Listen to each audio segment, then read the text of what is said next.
नमस्कार। संस्कृति यात्रा के इस नए अध्याय में आप सभी का स्वागत है। मैं हूं प्रीति सिंह। धर्म, दर्शन, साहित्य, विज्ञान, कला और लोक परंपराओं से समृद्ध भारतीय संस्कृति विश्व की सबसे विविधतापूर्ण संस्कृति है। अब भारतीय संस्कृति के कला पक्ष को ही लीजिए। इस एक पक्ष के ही हजारों आयाम हैं।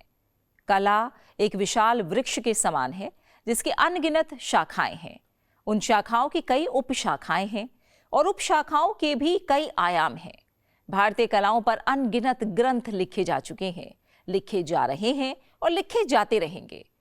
बहरहाल, कला संस्कृति की यात्रा शुरू करते हैं और सबसे पहले एक नजर डालते हैं साप्ताहिकी पर। विश्व पुस्तक मेला नई दिल्ली के लेखक मंच पर इंदिरा गांधी राष्ट्रीय कला केंद्र ने उत्तराखंड की सांस्कृतिक विरासत पुस्तक पर विशेष चर्चा का आयोजन किया। चर्चा सत्र की अध्यक्षता प्रोफेसर के अनिल कुमार ने की। लेखक डॉक्टर बिहारी लाल जलधारी ने पुस्तक पर अपने विचार रखे। पुस्तक की संपादक श्रीमती लक्ष्मी रावत और लोक गायक भवन रावत ने भी चर्चा में अपने विचार रखे। वक्ताओं ने उत्तराखंड की लोक संस्कृति, कला, वेशभूषा और परंपराओं पर प्रकाश डाला। कार्यक्रम का समापन मनभावन लोक गायकी से हुआ।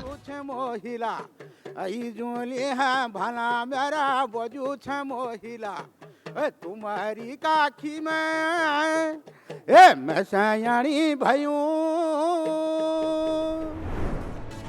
इंदिरा गांधी राष्ट्रीय कला केंद्र के अध्यक्ष श्री राम बहादुर राय ने वर्ल्ड बुक फेयर नई दिल्ली में लगे संस्थान के स्टॉल का अवलोकन किया। उन्होंने भारतीय कला, संस्कृति और साहित्य पर आधारित पुस्तकों को देखा और उनकी सराहना की। आईजीएनसीए का स्टॉल भारतीय संस्कृति और कला पर आधारित पुस्तकों के लिए लोगों के आकर्षण का केंद्र रहा। आईजीएनसीए के जनपद संपदा प्रभाग ने 14वें एन.के. बोस स्मारक व्याख्यान का आयोजन किया। इसका विषय contextualising N K. Bose within the Indian intellectual landscape था। प्रोफेसर कमलकांत मिश्रा ने इस विषय पर विचारोत्तेजक चर्चा की। N.K. Bose occupies a place of preeminent significance in the intellectual history of India. Honored by many intellectuals, scholars and Gandhians across the globe, he stands as a towering figure. कार्यक्रम की अध्यक्षता professor PC Joshi ने की। As a guide, he was very deeply, I think, involved in explaining things, and he must have learned architecture also there. So that is again a very, very interesting contribution that was made by him. इस आयोजन ने भारत की बौद्धिक धरोहर को संरक्षित करने और उसे बढ़ावा देने के आईजीएनसीए की प्रतिबद्धता को और मजबूती से उजागर किया। वर्ल्ड बुक फेयर 2025 में आईजीएनसीए ने एक महत्वपूर्ण पुस्तक चर्चा का आयोजन किया। इस चर्चा में वक्ताओं ने भारतीय कला इतिहास में आनंद कुमार स्वामी की भूमिका पर अपने विचार साझा किए। चर्चा सत्र में भारतीय कला के महत्व को एक नए दृष्टिकोण से प्रस्तुत किया गया। वर्ल्ड बुक फेयर 2025 में प्रोफेसर अचल पंड्या द्वारा संपादित पुस्तक अभिभाजित मध्य प्रदेश का आदिवासी एवं लोक धातु शिल्प पर विचारोत्तेजक चर्चा का आयोजन किया। इस चर्चा सत्र में आदिवासी और लोक कला की गहराई को साझा किया गया। साप्ताहिकी से आगे बढ़ते हैं अगले पड़ाव विशेष की तरफ। भारतीय वास्तुकला हमेशा से दुनिया के लिए एक अचरज का विषय रही है। चाहे पर्वतों को काटकर बनी सुंदर कलाकृतियों से सुसज्जित गुफाएं हो, विशाल शिलाओं को तराश कर बनाई गई मूर्तियां हो या मंदिर हो, या फिर अभेद किले और भव्य महल, बेजोड़ रचनात्मकता और वैज्ञानिकता का अद्भुत संयोग है हमारी वास्तुकला। हमारी स्थापत्य कला विश्व के लिए प्रेरणा का केंद्र रही है। सैकड़ों वर्षों के बाद भी देश में जो पुरानी संरचनाएं बची हैं, उनमें से एक है ऐहोल का प्राचीन मंदिर समूह। ऐहोल कर्नाटक के बागलकोट जिले में मालप्रभा नदी के किनारे निर्मित शिला और गुफा मंदिर समूह है। प्राचीन काल और मध्यकाल के बीच बने इन मंदिरों में हिंदू, बौद्ध और जैन धर्म का प्रभाव देखने को मिलता है। किसी समय में चालुक्य साम्राज्य की राजधानी रहे इस क्षेत्र के बारे में और ज्यादा जानते हैं। आइए देखते हैं film cradle of Indian architecture Aihole के कुछ अंश। Today's Aihole is an overgrown village in Bhagalkot district of Karnataka. Yet, Once it was the capital of the Chalukyan dynasty in the 4th to 6th century AD. The vast horizon, sedimented with remnants of yesteryears, evoked quest amongst historians. Till some 200 years ago, this was a bundle of ruins, and with people residing in those unnamed temples. With the time, the iconless temples became the house of residence, and strangely amongst common men, these temples were known till the recent past in the name of the residers. In one temple there lived a mad woman. This temple is thus Huchamalligudi. Even some few hundred years back, one Muslim army chief resided here. So the temple is known as Lard Khan Temple. Such was the history of Aihole till ASI took over, and it's trying to save the heritage of a bygone era. Aihole is studded with some hundreds of architectural grandeurs, incorporating temple building process, defense system and others. The stone block temple building process is the storyline of this great splendor of architectural grandeur, which perhaps remains the ground for experimentation. Here we encounter the 7th century apsidal temple of Aditya known as Durgada Temple. The poetry in stone depicting amorous lifestyle is one of the hyphenated broad ventilation of the then life. The sculptural remnants depicted thematically as Shrungara Pradhana, Mithuna work of art, conjures up a memoir of another time, which perhaps worked in conjunction of spiritual aspirations and materialistic dwellings as well.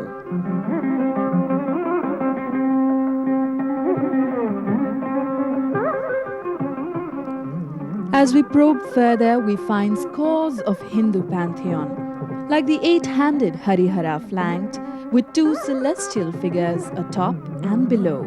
We see the Kubjagana.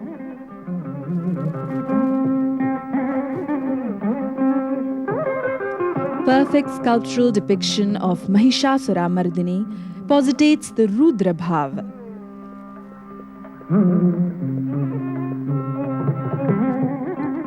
Bhuvaraha, the avatar of Vishnu, depicts the Puranic storyline.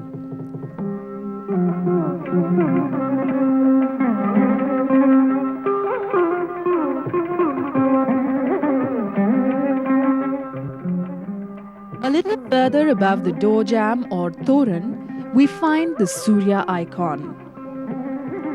The floral ornamentation on the ceilings culminates the geometrical design with punctuation of nature, which enjoins the cosmic vision of sculptors who imagined and mapped these early works of sculptural experimentation. Sculptural inlays on the walls of temple at times depict pantheon to Mithuna sculpture. Again, we find panes on the base interpolarized with pillars to depict various themes of Ramayana like Lanka Dahan or Ravan Darbar, though finer details have faded out.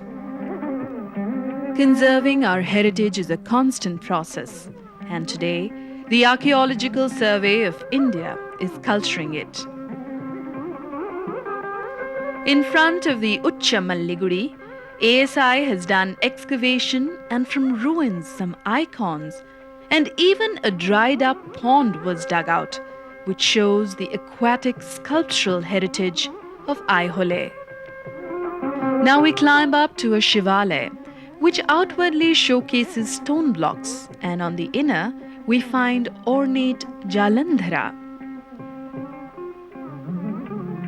Shiva is related with cosmic creation, and depictions of Purna Kumbha and interposited depictions of Srishti Kriya is found as relevant sculptural statements. Renowned archaeologist Professor S.R. Rao recorded this as one of the oldest Shaivite temple of South India.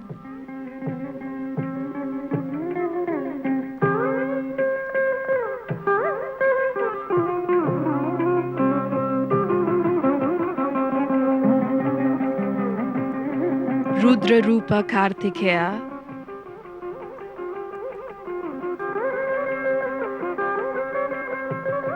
to Nataraja atop the Gopuram, links Linga to a Linga concept of Srishti at multi-philosophic levels. Now we turn to archaic yet splendorous rock-cut temple known as Rawalpindi Cave Temple. The striking pillars with serious ambience, with Shivalinga in Garbhagriha, to rock-cut sculpture evokes an atmosphere of deep reverence. His light shade creates the interplay of theosophic contemplation. We now encounter another rock-cut temple dedicated to Jaina.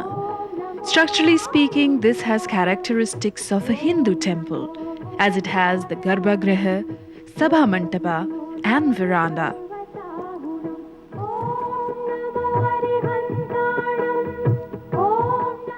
Iconographically, one finds Gommata with Sundari and Brahmi. Parshvanatha is flanked by Dharnendra and Padmavati. The roof sculpture of swastik-like multiple geometric designs, partly painted, and collage of numerous lotus are some of the symbolic statements. The carved-out circular Padma evokes the cosmic principle. We see Mahavira with his attendants. The overall half-ornate interplay of icons and symbols showcase the Chalukyan contemplations about their Jain reverence.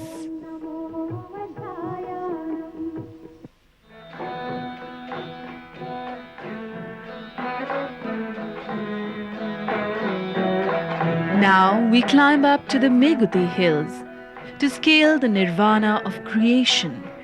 Beneath the skyline, the Buddha Vihara is posited. The ornate sculpture of the Bodhisattva evokes an ambience to experience the elevation, be it at the level of Buddha's journey to the nirvana, or the Chalukyan endeavor to create the double-story Vihara, synthesizing rock-cut style and structural temple building process. Sculptural pulses link the creativity and allows its own nirvana at the heights of Meguti Hills.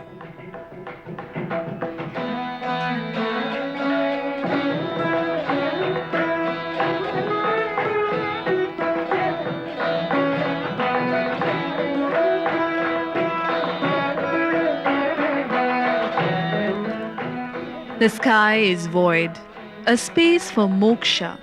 Right below we find the Jain Basadhi at Meguti Hills. Ravi Kirti, the poet of Chalukya's court, even dared to compare himself with Kalidasa. This Sanskrit inscription tells the story of melody and conflict at the literary level.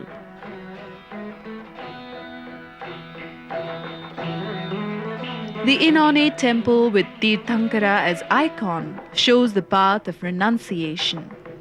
Dried-off pillars and roof states an apathy towards life and luxury and leads towards moksha. The heavy rock pillars, at their own level, achieved its zenith at creativity, as the simplistic architectural space require a special touch of creativity by the builders of this Basadhi than the concept of neglect. Ancestral worship is one of the oldest practice of all the civilization.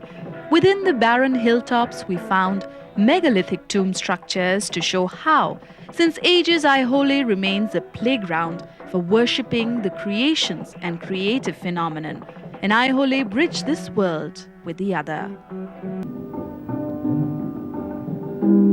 Since ever, humankind has cultured creativity and has tried to excel in all the time. Era after era, humankind has reorganized his own creative pulses and at times raced with divine creations, be it at the level of sacred architecture or iconography. The emancipation, the path of salvation, crisscrossed creative venture and spiritual aspirations as well. Yet, every time they have left their signature architecturally, as we found in Aihole. अभी आप देख रहे थे ऐहोल के मंदिरों और धार्मिक संरचनाओं की अनूठी वास्तुकला। अब चलते हैं अगले पड़ाव धरोहर की ओर। रबाब भारतीय संगीत का एक अद्भुत तार वाद्य यंत्र है। रबाब का उपयोग मुख्य रूप से सूफी संगीत, भक्ति गीतों और लोक धुनों में किया जाता है। वाद्यों की सुगंध बिखेरती इसकी मधुर ध्वनि आत्मा को छू लेती है। भारत के साथ ही मध्य और पूर्वी एशियाई के कई देशों में ये बहुत लोकप्रिय है। रबाब को देश विदेश तक प्रसिद्धि दिलाने में बारामूला कश्मीर के उस्ताद सनाउल्लाह भट्ट का महत्वपूर्ण योगदान है। उन्हीं के परिवार की तीसरी पीढ़ी के अब्दुल हमीद भट्ट इस परंपरा को जीवित रखे हुए हैं। आइए रबाब की मधुर तानों में खोते हैं, सुनते हैं प्रसिद्ध रबाब वादक अब्दुल हमीद भट्ट को।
अभी आप सुन रहे थे रबाब वादन अब्दुल हमीद भट्ट को।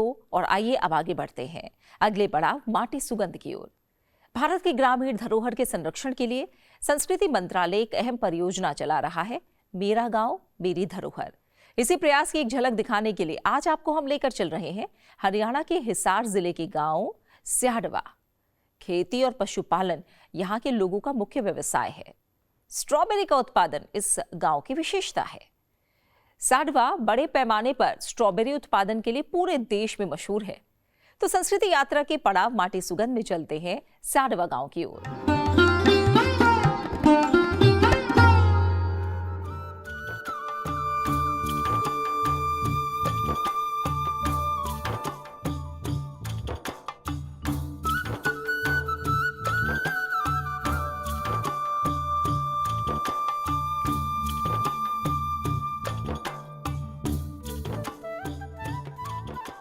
हरियाणा राज्य के हिसार जिले में स्थित स्याहड़वा गांव स्ट्रॉबेरी फल की खेती के लिए जाना जाता है। स्याहड़वा गांव स्ट्रॉबेरी के उत्पादन महाराष्ट्र राज्य के महाबलेश्वर के बाद देश में दूसरे स्थान पर आता है।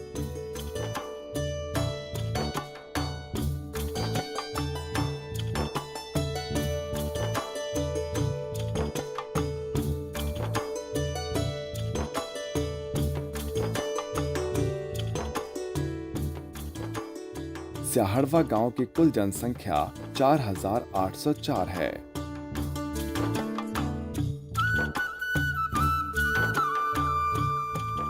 स्याहड़वा गांव की साक्षरता दर 61.14% है।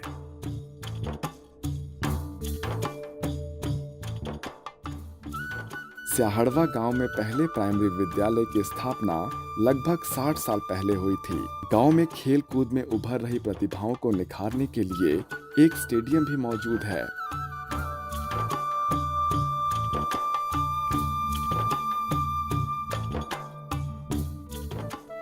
गांव के लगभग 95% घर पक्के बने हुए हैं। बिजली, स्वच्छ जल और शौचालय की सुविधा गांव के प्रत्येक घर में मौजूद है। रसोई गैस की सुविधा गांव के लगभग 65% घरों तक पहुंचाई जा चुकी है। गांव में आयुर्वेदिक डिस्पेंसरी भी सेवाएं प्रदान कर रही हैं। स्याहड़वा गांव में मौजूद पंप हाउस से गांव और आसपास के क्षेत्र के मौजूद गांवों तक पानी की आपूर्ति की जाती है। स्याहड़वा गांव के लोगों का मुख्य पेशा कृषि और पशुपालन है। साथ ही गांव के कुछ परिवार दुकानदारी और ईंट भट्टे पर मजदूरी से आजीविका अर्जित करते हैं।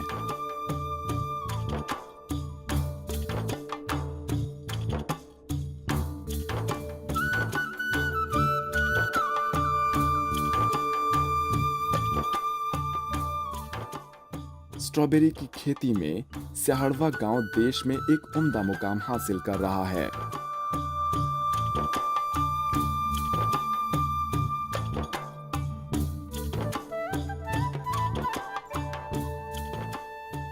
स्याहड़वा गांव विक्रम संवत 1492 में बेहड़ी राजस्थान से आए गणेशाराम मुनलियान द्वारा बसाया गया था।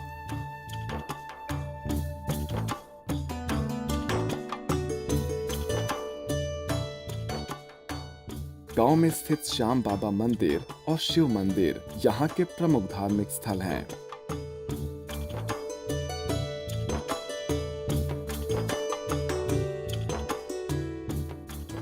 स्याहड़वा गांव में स्थित श्याम बाबा के मंदिर पर हर साल में 2 बार मेले का आयोजन किया जाता है। इस परंपरा के अंतर्गत देवर और भाभी एक बड़ी कढ़ाई के सामने होली खेलते हैं और फाग गाते हैं।